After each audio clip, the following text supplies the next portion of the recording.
dad joke, sorry. Yeah. Can't help it. Yours is how do we help the housing with the poor? Yes. The poor with the housing. Yes. Okay. Are you ready? Yeah. Hi everyone, we're Team 3. Most people think poverty is about not having enough. Not enough money, not enough resources, not enough opportunity. But what if we told you that poverty is not simply a lack, but the result of how a system is actually built? Today we are asking, how can we do a better job of housing the poor? Our argument is that the US housing crisis was and is not only caused by shortage of housing, but by structure. This all started with the switch to neoliberalist policies in the US in the 1980s. We are answering this question with the book Poverty by America by Matthew Desmond, who looks at poverty in the US today. It follows real stories, data, and research to show that poverty is not random. So before we go any further, here are a few definitions. An eviction is when someone is legally forced out of their home, usually for not paying rent. A housing voucher is government assistance to pay rent, and rent burden is when someone spends more than 30% of their income on housing. We chose this topic because we are all international and we come from a diverse background, and we have seen this problem firsthand. And today, across 4 policies, we will show you that this was built deliberately through policy choices that benefited the rich at the expense of the poor. Now, Ethan will talk about the voucher law. Yeah, so we're going to cover 4 problems and 4 solutions for them. So for me, I'm going to be covering the voucher lottery. So in the book, Desmond describes that families oftentimes wait around 7 to 10 years to get on the Section 8 waitlist for a house. And in some cities, that waitlist does not even exist. And so only 1 in 4 eligible families even receive one of those vouchers. So essentially, your housing security is dependent on luck. It's not based off your need. And so to put a human face on this, in the book, there's a girl named Arlene. Her whole life is consumed by one question: where will I sleep next?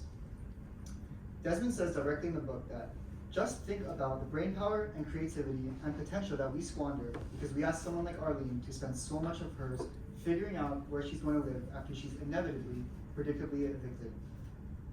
So my solution to the voucher lottery is universal housing vouchers. In the book, Desmond argues that vouchers should work like Medicaid. His convention is that everyone who qualifies gets one.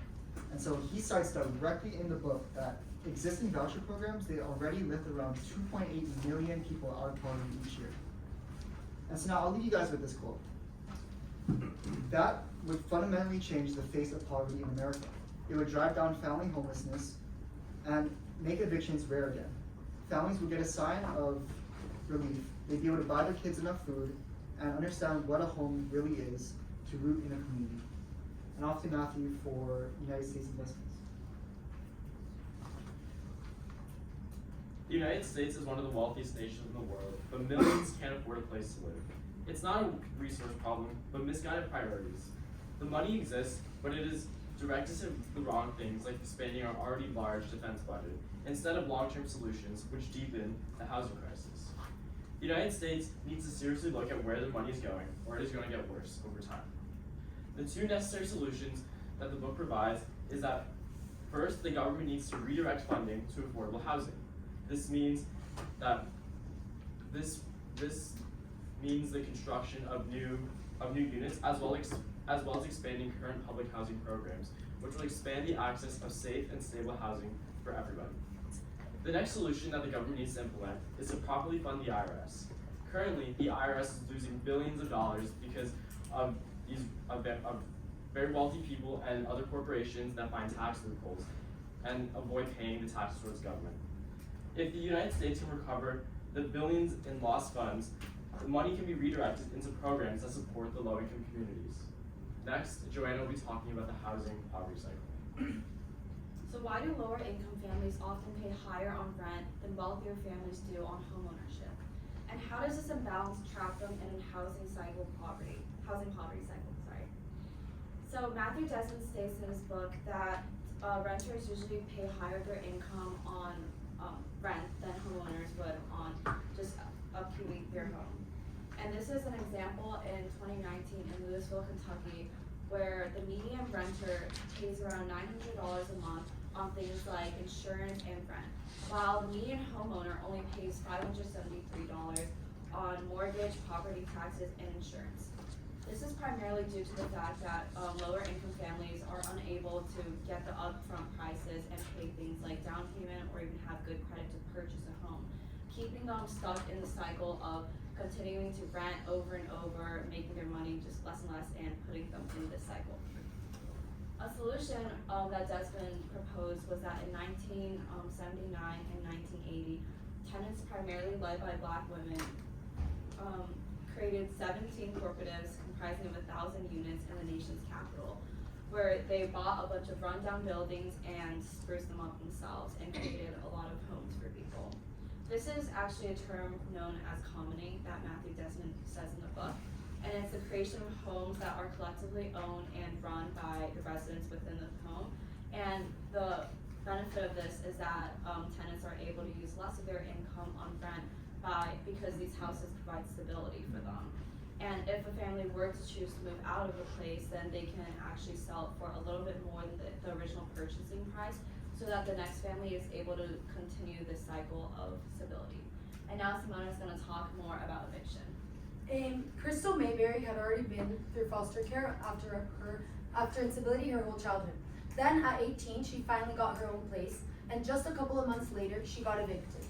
And that one eviction record followed her everywhere.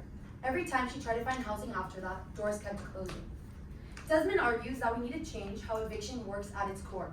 So here are 3 problems and solutions that the book points to. The first one being to stop eviction before it happens. As mentioned in the previous presentation, during COVID-19, emergency rental assistance programs actually worked. Eviction filings dropped dramatically when people got direct help covering rent. That tells us that a small intervention at the right moment could stop the whole downward spiral before it happens. Number 2 is that tenant power is real. In Minneapolis, tenants organized. They stopped paying rent, they protested, they worked with housing advocacy groups, and they actually took control of their buildings. That's a shift from housing being something that happens to the impoverished to something that they have a say in. Desmond's big picture argument is that we need to treat housing the way we treat food, as something that we are entitled to. That means serious, large-scale investment in housing assistance, so no family is spending the majority of their income just to keep a roof over their heads. Now passing on to Victoria for the closing. In conclusion, what began as a shift toward market-driven housing in the 1980s has led to a system today where housing is no longer treated as basic protection. In conclusion, Desmond's argument is that the housing crisis was inevitable and hence could have been solved. Through the solutions that we've explored today, we think addressing these problems would help us do a better job at housing the poor, or at least would help raise awareness to the problems at stake. Let's start treating housing like a right and not a privilege. But this also leaves us with a few questions. If we already have all these resources, why do we blindly accept that the system has unstable housing for millions? And who are we benefiting from keeping things as they are? Thank you, and we will now accept questions.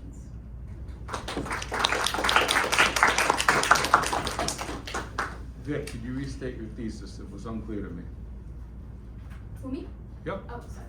So our thesis is that the housing crisis in the US was inevitable, and it could have been solved had there been proper measures taken at the time. Again, the question you all received is, how can we do a better job of housing the poor? How does that thesis answer that question? I mean, we gave 4 solutions to 4 problems that we see in housing right now in the US. So our thesis was that addressing those problems, like with the IRS, with stopping eviction before it happens, etc., would help us house the poor. Is that what you read to us the first time you read your thesis? That you shared? Here, Jim. Because I didn't get that the first time. Okay, I apologize. Well, what I said is that our argument is that the U.S. housing crisis is not only caused by shortage, but more by structure. Like, it's not that we don't have enough housing, it's that it isn't being allocated the All right, right so way. just to be clear, the question that you all were given is, how do you do a better job of housing the poor? So I'm expecting an answer to that. What you just read, does it answer that question? I believe the solutions in Act 2 do. I don't agree. The solutions that they shared was fine, but I'm saying the answer to the question that you just gave Does it answer your question? How do we better, or would you say, well, in retrospect, I would revise my art thesis statement? I think I would revise my thesis. Yeah, I mean, what you all, each one of you laid out was very clear to me, so that's not a problem. There was one, let's see if I can find it. Simona, you said tenant organizing. So Yeah. what Desmond does throughout his book, his focus is on what can we as taxpayers do with our money that goes to our government and government policy change to improve whatever the situation is. Then you mentioned tenant organizing. That's not a government program, so why mention tenant organizing? I think it's important to also recognize like the social, like, I guess how people and like citizens in the community like kind of try to find a solution to that issue, and sometimes the government doesn't step up for them, so like normal citizens have to step up for themselves and talk, and especially here in the United States, since we have free speech, we can like talk about things that we want improved in our country, so I thought it was important to mention the social aspect. Good. Ethan, could you do a better job of unpacking vouchers? How do they work? So. Housing vouchers. Yeah, so. And is it a universal or is it a targeted program?